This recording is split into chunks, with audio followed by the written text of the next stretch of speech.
Let's say that I have one giant brownie, but I want to give it to 4 different people. I want each person to have an equal share.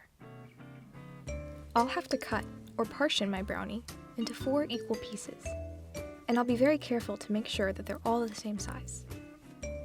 Great! Now each person can get a part of my original giant brownie. There's a word for each of these parts. Each brownie is a fraction of my original giant brownie. We can call that giant brownie the whole, or unit. And because there are 4 parts, we'll call the little brownies fourths.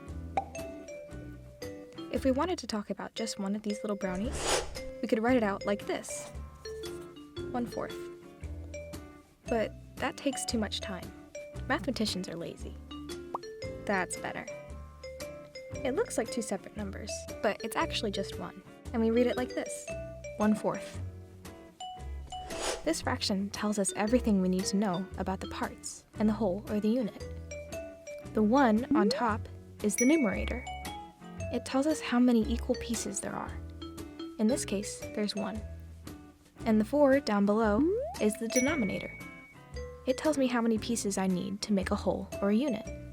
In this case, I need 4 pieces.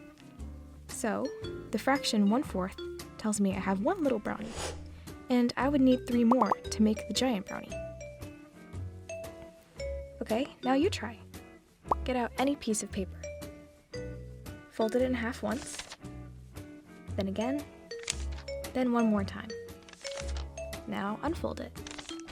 You should notice that your paper is partitioned into smaller rectangles. By yourself or with a partner, see if you can answer these questions. What is the whole or the unit? What are the parts? What are the parts called? How would you write one part of this piece of paper as a fraction? Pause the video and take some time to think. Ready for the answers? The whole, or unit, is the piece of paper. The parts are the small rectangles. And there are 8 parts, so they're called eighths. So, looking at just one of these parts, I would write the fraction like this: 1/8. I'm looking at one part out of the whole, or the unit, and it would take 8 of these parts to make a whole, or unit. Great work! Now you know the basics of fractions.